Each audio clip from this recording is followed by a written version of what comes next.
Lawson Bar, and I am back for redemption with my secret weapon. That's right, the gorilla cart. So the plan is to double up the buckets of pay dirt. As you can see here, some juicy stuff, but I have to pack this cart like 200 yards to the river.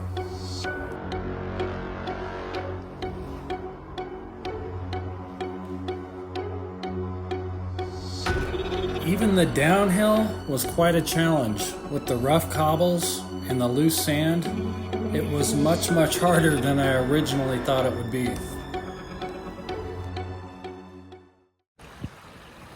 And even hauling the cart this far in, I still had to pack these buckets about 30 yards up over this bedrock, through all these other cobbles, and back to the sluice here. But I did find myself a nice little pool to chill out in after all that work.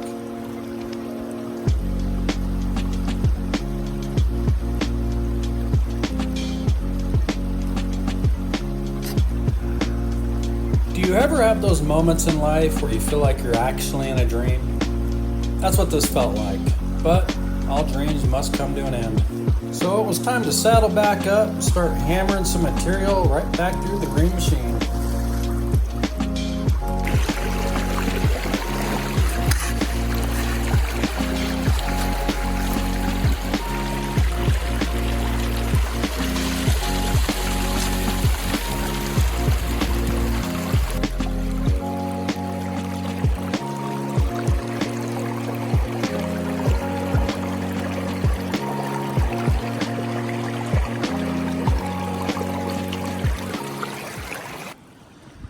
Alright, well, I am now headed for trip number 2, and I am looking around a little bit to see if anybody's been digging here and there. And of course, right where this bedrock drops off was a good spot, obviously.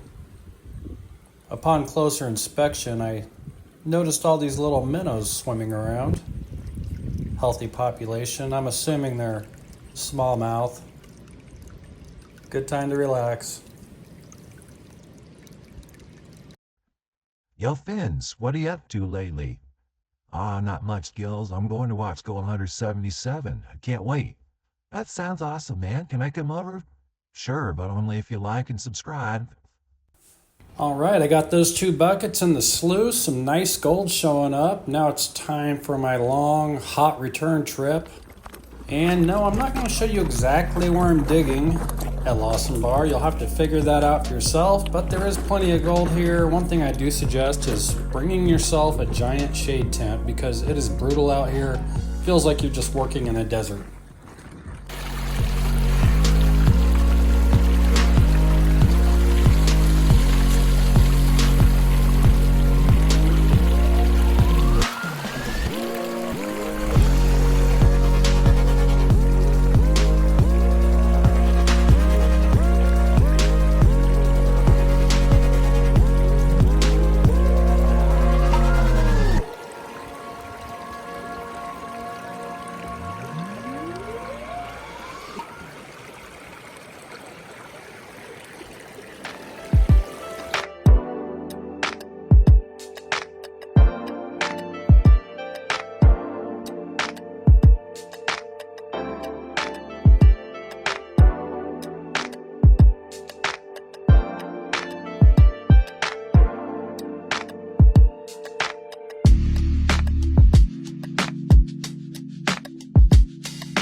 All right, all right. I know you guys have been waiting, so let's have a sneak peek at the gold here. And I'm so excited to show you guys this. I hit some hot, hot, hot ground. I'm telling you, it took me a while to find the richest deposits, but I did, as you can see. There is gold left to right, flakes everywhere. And I only wish I would have gotten on that gold sooner in the day. But when I go back, man, I'm going to hit it, and I'm going to hit it hard. Now I wish I could have stayed longer, but between my back and the heat, it was time to leave. So let's go back to the gold cave and weigh the gold up.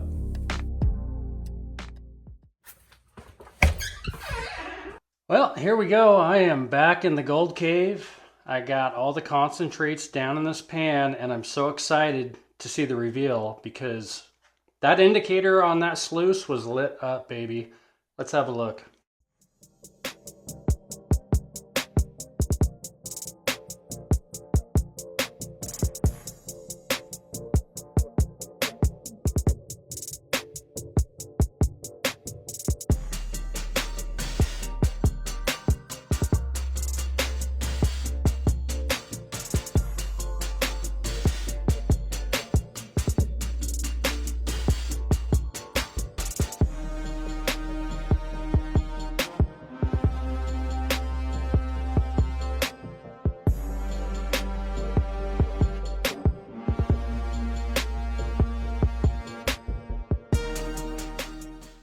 Oh, buddy, you got a nice little pile of gold there.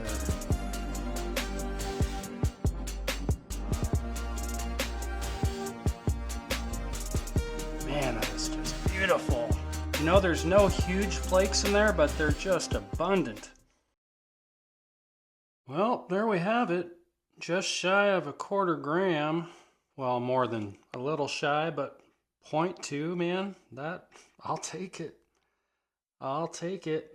That's still a nice little pile. Beautiful little pile. And as you can see, I'm doing something a little different here. I got this bright green construction paper because anytime I pour gold onto this scale here, I usually have some ricochet. And you can see it's not much, but it's there. There you go. See that little stuff? That's ricochet. So I need a bigger dish here, I think is part of the problem. But anyhow, yeah, that's wow. Beautiful.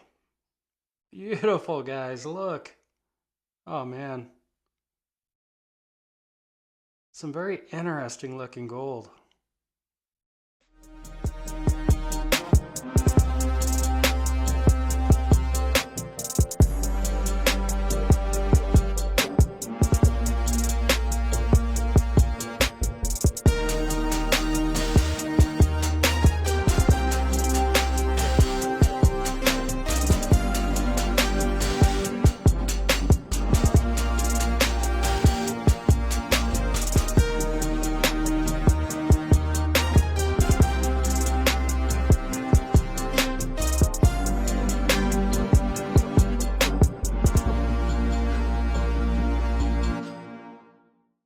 That was awesome, man. And that gorilla cart made all the difference in the world. I've been wanting to try that at Lawson's Bar for a while.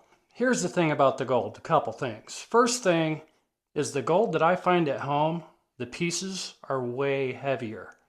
If I would have found that much gold here, that would have been a half a gram, or probably close to it. Here's the other deal at Lawson Bar.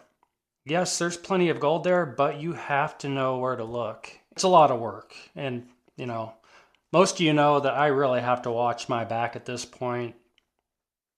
But you young bucks out there with your strong backs, this is that kind of gold, man. You tell your boss, hey, I'm out of here. Sorry. I'll just go down here and dig 10 hours a day, 7 days a week.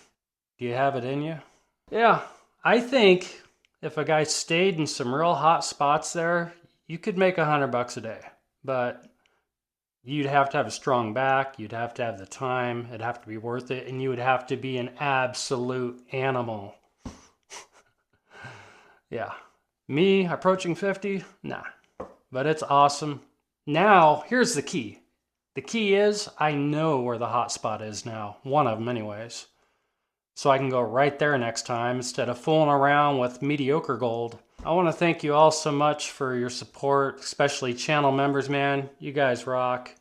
I wanted to get your input on, do you think it's worth hauling the buckets in the gorilla cart, taking all that time to run them down to the sluice? Or do you think it's faster to classify buckets and just bring the material back home like a lot of guys do? Most guys do that. What would you do? Leave it in the comments.